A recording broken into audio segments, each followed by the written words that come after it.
बोली जय वालीदेव 1008 महावीर भगवान की जय। संत श्रोमणी आचार्य गुरुवर श्री विद्यासागर जी मुनि महाराज की जय। परम पूज्य 108 मुनिवर श्री प्रज्ञासागर जी महाराज की जय। द्वादशांगिन वाणी माता की जय। अहिंसामय विश्व धर्म की जय। देखें कर्मानुचिंतन। कर्मों का बंध, उदय, सत्ता आदि का वर्णन। ध्यान से सुनना। कर्म और आत्मा का प्रवाह रूप से अनादि संबंध है। कर्म और आत्मा का प्रवाह रूप से अनादि संबंध है, परंतु नवीन कर्म संयोग होने पर वह पुराने कर्म के वियोग होने की अपेक्षा कर्म और आत्मा का सादी संबंध है। आया समझ में? क्या कह रहे हैं? नवीन कर्म संयोग होने वह पुराने कर्म के वियोग होने की अपेक्षा कर्म और आत्मा का सादी संबंध है। जहाँ तक मुक्ति न हो वहाँ तक तेजस शरीर और कार्बन शरीर का संबंध साथ साथ रहता है। अनादि संबंधी कहाँ है तत्व सूत्र में? तेजस शरीर बिजली का शरीर है। यह कार्बन शरीर के कार्य में अवश्य सहायक होता है, निरर्थक नहीं होता है। तेजस शरीर में भी नवीन तेजस वर्गणाएं आकर मिलती हैं और पुरानी झड़ जाती हैं। जगत में अनेक प्रकार के पुद्गल स्कंध परमाणुओं के मिलने से बनते हैं, उन्हीं को वर्गणा कहते हैं। उन्हीं वर्गणाओं में से एक कार्बन वर्गणा है। कौन सी वर्गणा है? कार्बन वर्गणा है, जिसमें तेजस वर्गणा से अनंत गुणे परमाणु होते हैं। इसलिए इसमें तेजस शरीर की अपेक्षा अनंत गुणे अधिक शक्ति होती है। इन कर्म वर्गणाओं को आत्मा के साथ संयोग कराने में व संयोग को बनाए रखने में कारण योग और कषाय है। मन, वचन या काय की प्रवृत्ति से होते हुए आत्मा के प्रदेशों में सकंपपना होता है। साथ ही वह योग शक्ति जो आत्मा में है अपना काम करने लगती है। योगों को जितना बल होगा वह जिस तरह का उनमें कषाय के उदय से रंग होगा, अर्थात योग की प्रवृत्ति जो कषाय के रंग से मिली होती है, जिसे लेश्या कहते हैं, जैसी होगी उसी के अनुसार उतनी संख्या में कम या अधिक कर्म प्रकृति रूप परिणमने योग्य कर्म वर्गणाएं खिंचकर आ जाएंगी और आत्मा के प्रदेशों में ठहर जाएंगी। यह एक क्षेत्र अवगाह हो जाएगी। जैसे आकाश में धुआं सर्वांग छा जाता है, वैसे ये वर्गणाएं आत्मा के सब प्रदेशों में छा जाती हैं। किस प्रकार से? जैसे आकाश में धुआं सर्वांग से छा जाता है, संपूर्ण आकाश में छा जाता है पूरी तरह से, वैसे ही वर्गणाएं आत्मा के सर्व प्रदेशों में छा जाती हैं। उनमें कितने काल तक ठहरने की शक्ति पड़ेगी, वह वे अपना फल मंद या तीव्र प्रकट करेंगी। यह काम कषाय करती है। आयु कर्म के सिवाय 7 कर्मों की स्थिति अधिक तीव्र कषाय से अधिक व मंद कषाय से कम पड़ेगी। आयु कर्म में तीव्र कषाय से नरक आयु की स्थिति अधिक व त्रयंच मानव व देव आयु की कम पड़ेगी तथा मंद कषाय से नरक की कम व अन्य 3 की अधिक पड़ेगी। मंद कषाय से सभी पुण्य प्रकृतियों में अनुभाग अधिक व पाप प्रकृतियों में कम पड़ेगा। वह तीव्र कषाय से पुण्य कर्मों में अनुभाग कम व पाप में अधिक पड़ेगा। पहले अध्याय में बंध तत्व का वर्णन करते हुए कुछ कर्म के बंध का स्वरूप कहा गया है। यहाँ विशेष स्पष्ट करने हेतु दिखलाया जाता है। कषाय रहित योग से जो कर्म वर्गणाएं आती हैं वे मात्र साता वेदनी रूप परिणमने योग्य आती हैं तथा एक समय मात्र स्थिति रूप होती हैं, दूसरे समय में झड़ जाती हैं। कषाय की विचित्रता ही विचित्र कर्म बंध करने वाली है। वास्तव में मोहिनी कर्म का उदय ही नवीन बंध का कारण है, अन्य किसी भी कर्म का उदय बंध का कारण नहीं है।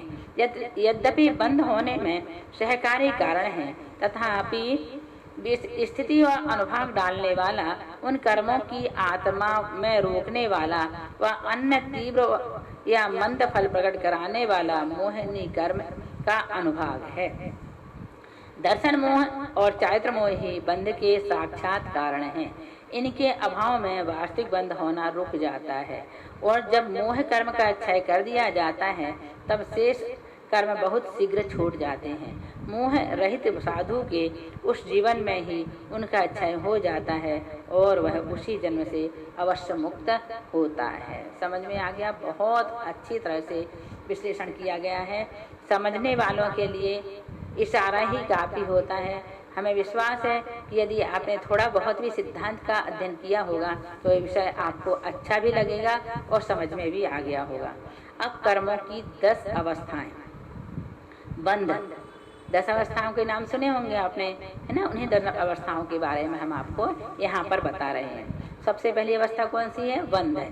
बंध जब कर्म वर्गणाएं अपना पुद्गल नाम छोड़कर ज्ञानावर्णादि नाम पाकर जीव के योग और मोह भाव के कारण आत्मा के साथ एक क्षेत्र में ठहर जाती हैं, उनमें जीव के गुणों को थामने की व साता व असाता व कार्य संबंध के मिलाने की शक्ति हो जाती है।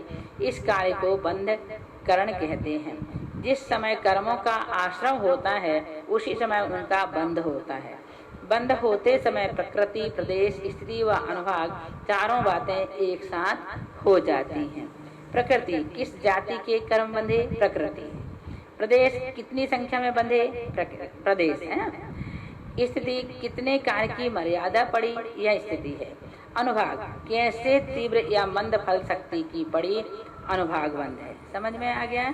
ये 4 प्रकार के प्रकृति, प्रदेश, स्थिति और अनुभाग, ये 4 प्रकार के बंध होते हैं। उत्कर्षण, पहला क्या था? बंध। बंध के बारे में बता दिया। अब उत्कर्षण के बारे में सुनो।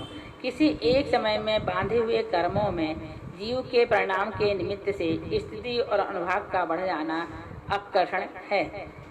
उत्कर्षण है, फिर से सुनो। किसी एक समय में बांधे हुए कर्मों में जीव के परिणाम के निमित्त से स्थिति और अनुभाग का बढ़ जाना उत्कर्षण है ना।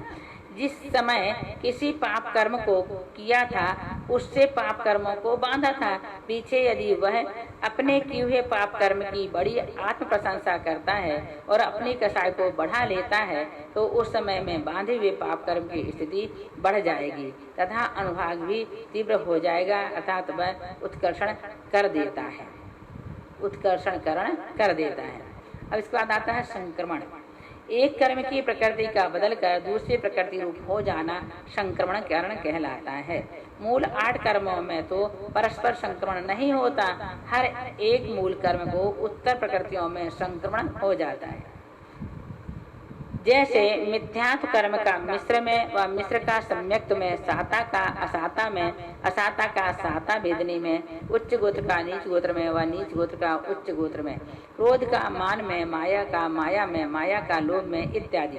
परंतु मोहिनी कर्म के भीतर दर्शन मोहिनी व चारित्र मोहिनी का परस्पर संक्रमण नहीं होगा और न चारों प्रकार की आयु का परस्पर संक्रमण होता। आयु का कभी संक्रमण नहीं होता। जीवों के परिणामों के निमित्त से किसी विशेष कर्म की वर्गणाओं की प्रकृति अन्य प्रकृति रूप पलट जाती है। जैसे किसी ने किसी को दुख पहुंचाया, कुछ काल के पीछे उसने उस अपनी प्रकृति का बहुत ही पश्चाताप किया तथा उसे मंद कसायवान होकर क्षमा मांग ली तथा कुछ प्रायश्चित भी लिया, अपनी घोर निंदा की और आत्म ध्यान किया तथा भगवत भक्ति की, तब इन शुभ परिणामों के निमित्त से वह उस असाता वेदनी कर्म की वर्गणाओं की प्रकृति को संक्रमण करके साता वेदनी रूप परिणमन कर जाता है। अथवा किसी ने अपने न होते हुए गुणों की महिमा गाकर नीच गोत्र का बंध किया तथा पीछे उसने अपनी इस कृति की निंदा की तथा यह प्रण किया कि अब मैं ऐसी मिथ्या अभिमान की बात नहीं करूंगा तथा इस दोष का प्रायश्चित लेते हुए कुछ जाप पाठ किया व अरिहंत का गुणानुवाद किया, तब उसके शुभ भावों के निमित्त से नीच गोत्र प्रकृति की कर्म वर्गणाएं उच्च गोत्र रूप पलट जाएंगी।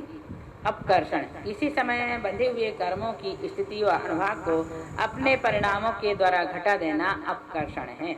जैसे किसी ने मनुष्य आयु 100 वर्ष की स्थिति व तीव्र अनुभाग सहित बांधी थी, पीछे उसके परिणामों में आयुबंध के काल के समय कुछ मलिनता आ गई, वैसी अल्प ममता न रही या वैसा मार्दव भाव न रहा जैसे पहले आयुबंध के समय में था, तो वह जीव मनुष्य आयु की स्थिति घटाकर 10 वर्ष की कर देगा, वह अनुभाग भी कम हो जाएगा। श्रेणिक महाराज ने 7वें नरक की 37-33 आशाकर आयु बांधी थी। किसने? श्रेणिक महाराज ने सातवें नरक की 33 सागर की आयु बांधी थी। पीछे क्षयिक सम्यक हो जाने पर आयु कर्म का अपकर्षण कर डाला, अर्थात वह नरक आयु मात्र 84,000 वर्ष की ही रह गई। बस संक्रमण नहीं होता है, अपकर्षण हो जाता है ना। मतलब एक आयु से दूसरी आयु में व्यक्ति बंध नहीं करता, लेकिन अगर उसने 100 वर्ष की आयु का बंध किया है तो वह अपकर्षण तो कर देगा। उदीर्णा, जो कर्म अभी पकने वाले नहीं है, अर्थात जिनकी स्थिति अधिक है, उनकी स्थिति घटाकर उन कर्मों की अपने समय के पहले ही उदय की आवली काल के भीतर रख लेना, जिससे वे कर्म जो पीछे फल देते वे शीघ्र ही फल देने लग जाएं। इस अवस्था को उदीर्णा कहते हैं। जैसे किसी को अन्नादि न मिलने से तीव्र क्षुधा की बाधा सता रही है, उस समय असाता वेदनी कर्म की कुछ वर्गणाएं की उदीर्णा होने लगती है, अर्थात वे अपने समय के पहले ही उदय होकर फल प्रकट करने लगती हैं। अथवा भोगी जाने वाली आयु कर्म की उदीर्णा उस समय किसी जीव के हो जाती है, जब वह विष खाकर अग्नि में जलकर वह श्वास निरोध आदि कारणों से मरण कर जाए, तब आयु कर्म की सब वर्गणाएं एकदम उदय में आकर गिर जाती हैं और इस प्राणी को वह शरीर छोड़ना पड़ता है। सत्व या सत्ता, कर्मों का बंद हो जाने पर जब तक वे कर्म उदय उदीर्णा या निर्जरा को न पाकर आत्मा के प्रदेशों में एक क्षेत्र अवगाह संबंध रूप बैठे रहें, उनकी इस मौजूदगी को सत्व या सत्ता कहते हैं। उदय, कर्मों का अपनी स्थिति पूरी होते हुए उदय आना या फल देकर झड़ जाना।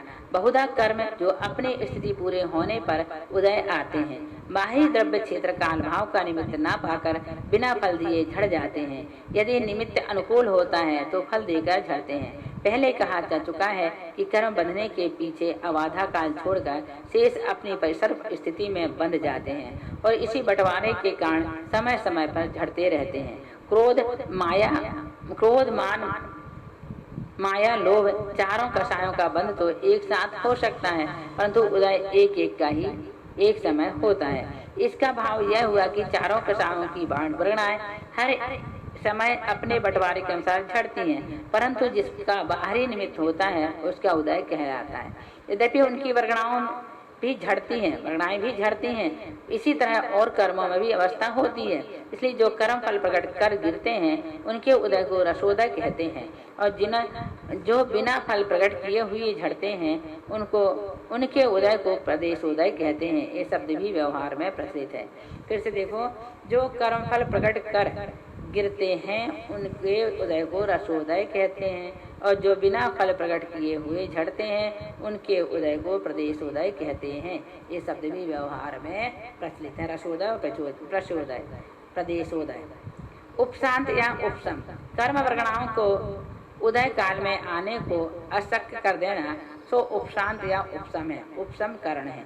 जैसे मिथ्यात्व कर्म का उदय बराबर जारी है, उस कर्म के उदय को कुछ काल के लिए रोक देना या दबे देना सो उपशम है। निधत्ति, जिन कर्मों का ऐसा बंध हो कि उनको ना तो संक्रमण किया जा सके और ना ही उनको शीघ्र उदय में लाया जा सके, यद्यपि उनमें स्थिति व अनुभाग का उत्कर्षण या अपकर्षण हो सकता है, उन कर्मों की ऐसी स्थिति को निधत्ति कहते हैं। निकाचित, जिन कर्मों का ऐसा बंध हो कि उनका ना तो संक्रमण किया जा सके और न शीघ्र उदय में लाया जा सके, न उनमें स्थिति या अनुभाग का उत्कर्षण या अपकर्षण हो सके, अर्थात वे जैसे बंधे थे वैसे ही फल देकर झड़े, उन कर्मों की ऐसी दशा को निकाचित कहते हैं। अब हमें यह विचारना चाहिए कि एक जीव एक समय में कितनी प्रकृतियों का बंध करता है, कितनी प्रकृति उसके एक समय में उदय आती है व कितनी उसकी सत्ता में रहती है। स्थान, एक जीव के एक समय में जितनी प्रकृतियों का समूह होता है उसको स्थान कहते हैं। एक जीव के एक समय में जितनी प्रकृतियों का समूह होता है उसको स्थान कहते हैं। बंध, यदि हम मूल 8 कर्मों में विचार करें तो पहले गुणस्थान से लेकर 7वें अप्रमत्त गुणस्थान तक, बीच में तीसरे मिश्र गुणस्थान को छोड़कर, अर्थात 1, 2, 4, 5, 6 और 7, इन 6 गुणस्थानों 1, 2, 4, 5, 6 और 7, इन 6 गुण स्थानों में जब आयु कर्म का बंध होगा तो एक साथ 8 कर्म बनेंगे, किंतु आयु कर्म का बंध बिना मात्र 7 कर्म बनेंगे। तीसरे मिश्र गुण स्थान में 8वें अपूर्वकरण और 9वें अनिवृत्ति कर्ण में आयु विनाश 7 कर्म ही एक साथ बनेंगे। 10वें सूक्ष्म संप्राय गुण स्थान में मोहिनी कर्म का बंधन नहीं होगा, इसलिए आयु और मोह बिना 6 ही कर्म एक साथ बनेंगे। 11वें और 12वें और 13वें गुण स्थान में मात्र एक वेदनी कर्म ही बंधेगा, इसलिए सामान्य मूल प्रकृतियों के बंध स्थान 3 होंगे, 7, 8, 7 या 6। 10वें में गुण स्थान तक 8 कर्म का उदय रहता है। 11वें और 12वें में मोह को छोड़कर 7 का ही उदय रहता है। फिर 13वें और 14वें में मात्र 4 आघाती का ही उदय रहता है। उदीर्णा के स्थान वेदनी तथा आयु कर्म की उदीर्णा 6ठे गुण स्थान तक, मोहिनी की 10वें तक और ज्ञानवर्ण 10वें और अंतराय ज्ञान की 12वें गुण स्थान तक, नाम और गोत्र की 13वें तक उदीर्णा होती है। सत्ता के स्थान 11वें उपशांत कषाय तक 8 कर्मों की सत्ता रहती है। 12वें में मोह बिना 7 कर्मों की, फिर 13वें और 14वें में मात्र 4 आघाती कर्मों की सत्ता रहती है, इसलिए सत्ता के स्थान 3 हैं। इस प्रकार से यहाँ पर हमने आपको कर्मों की 10 अवस्थाओं के बारे में उदाहरण दे करके अच्छी तरह से समझाए हैं। अब आप इसे याद कर लेना, याद हो जाए तो इसे चिंतन का विषय बनाना। बस इसी भावना के साथ बोलिए महावीर भगवान की जय, बोलिए अनंतानंत परमेष्ठी भगवान की जय।